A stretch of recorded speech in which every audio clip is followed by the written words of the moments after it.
Imagine this. It's midnight. A dusty road stretches endlessly under a pale, flickering moonlight. Families clutch their belongings, fear in their eyes, hope in their hearts. Animals cry softly as they're led into the unknown. Why would anyone leave everything behind? What drives people and animals to embark on such perilous journeys? In this video, we'll uncover the powerful reasons behind migration.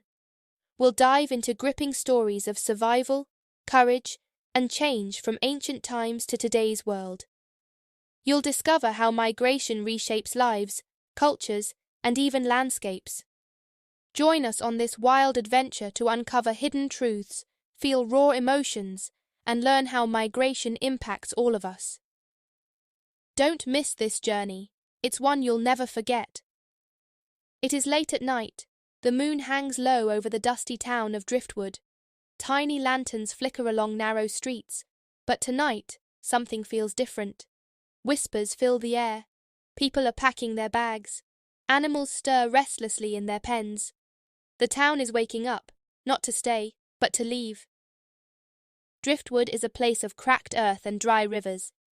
Years ago, it was green and alive. Farmers thrived. Crops grew tall. But now the rain has stopped coming. Wells are dry. People can barely feed their families. Maria, a young woman with strong hands and a tired smile, stares at her suitcase. "It's time," she says to her son, Leo. He's only 8, but he knows what she means. They're leaving Driftwood. "Where will we go?" Leo asks. Maria kneels. "Somewhere better. Somewhere with water, food, and hope." Across the street, old Mr. Jensen loads his wagon. He ties his 2 donkeys, Jack and Daisy, to the front. Jack brays loudly. "Hush, Jack," Mr. Jensen mutters. "You'll wake the town." But the town is already awake. Families whisper plans. They've heard of a city far away called New Harbour. It's said to have jobs, schools, and green parks. Some think it's a myth, but myths are better than the dry truth of Driftwood. By morning, the road out of Driftwood is alive with movement. Families walk. Some ride old wagons. A few lucky ones drive rusty cars that cough black smoke. Maria and Leo walk hand in hand. Jack the donkey pulls Mr. Jensen's wagon beside them. "You're coming with us?" Maria asks the old man. "I may be slow," he says, "but I'm not staying to starve." The journey is hard. The sun beats down. Dust fills their throats.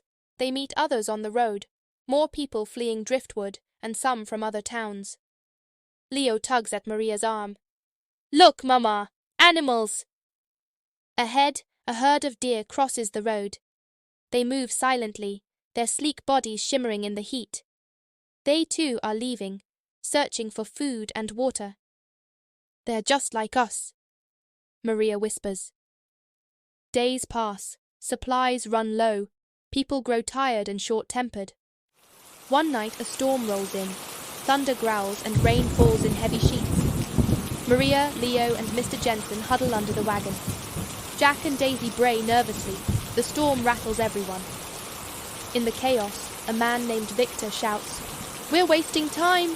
We should have taken the shorter path through Black Canyon." "Black Canyon is dangerous," Maria says. "People disappear there." But Victor doesn't listen. He and a small group break off, taking the canyon route. The rest of the group presses on. They pass through dry forests where squirrels and raccoons dart nervously. At night, wolves howl in the distance. Maria notices that Leo has grown quiet. "What's wrong?" she asks. "I miss home," he says softly. Maria hugs him tightly. "I know, sweetheart, but home is where we're together." One morning, they reach an abandoned village. It looks like Driftwood, dry and empty. But something feels off. There are tracks everywhere, human footprints, wagon wheels, and animal prints. "Looks like people stopped here," Mr. Jensen says. "But where did they go?" No one answers. The group decides not to stay long. They hear a strange sound as they leave the village, a low growl. The group freezes. A large wolf steps into the road, its yellow eyes gleaming. Maria grips Leo's hand. "Stay behind me."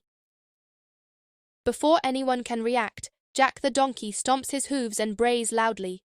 The wolf hesitates, then slinks away into the trees. "Good job, Jack," Mr. Jensen says, patting the donkey's neck. The group moves on, but they feel eyes watching them from the shadows. That night, a young girl named Rosa befriends Leo. She tells him stories about her old home, where she used to pick oranges from her grandmother's trees. "Do you think we'll ever find a place like that?" Leo asks. "I hope so," Rosa says. Days later, the group reaches a crossroads. One path leads to New Harbor. The other leads to Black Canyon. "We should keep going to New Harbor," Maria says. But Victor's group has not returned. Some people argue that they should check the canyon. Eventually, a small group, including Maria, Leo, and Mr. Jensen, decided to investigate. The canyon is narrow and dark. The walls rise high on either side, blocking out the sun. Jack and Daisy bray nervously, their ears twitching. "Stay close," Maria whispers. The group finds abandoned wagons and supplies scattered along the path, but there's no sign of Victor or his people. Then they hear it, a low rumbling noise.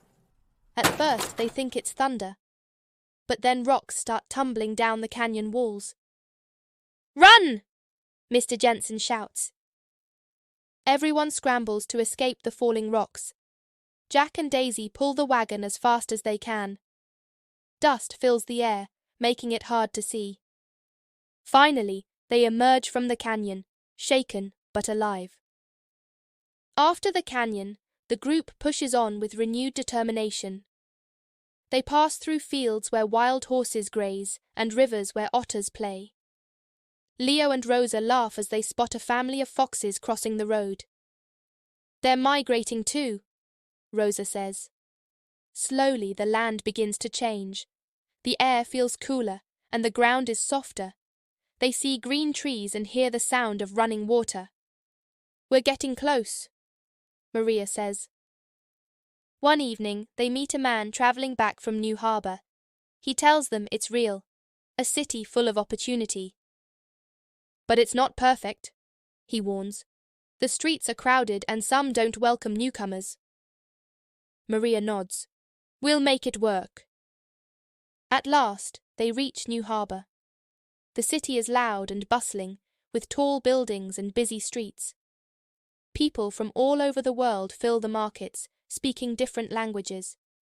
Maria finds a small apartment for her and Leo. Mr. Jensen starts a delivery business with Jack and Daisy. Rosa's family opens a food stand, selling dishes from their old home. The newcomers face challenges. Some locals are unkind, blaming them for overcrowding, but others are welcoming, offering jobs and friendship. Leo starts school, where he meets children from many different places. He learns about their journeys and shares his own. Years pass. Driftwood becomes a distant memory. Maria works as a teacher, helping other newcomers adapt to their new home. Leo grows up, inspired by his mother's resilience and the stories of those around him. The migration has changed them. They've learned to adapt, to find hope in the face of hardship, and to build a new life from scratch. One day, Maria and Leo visit a museum in New Harbor. There's an exhibit about human and animal migrations throughout history. They see maps showing the movement of ancient peoples who crossed oceans and deserts for better lives. They read about animals, like birds and whales, that migrate yearly to survive. Leo looks at his mother. "We're part of that story, aren't we?" Maria smiles. "Yes, we are." They see a flock of geese flying overhead as they leave the museum. Maria watched them, thinking about the journey that had brought her here. And she knows that migration, whether by people or animals, is not just about leaving. It's about finding a place to belong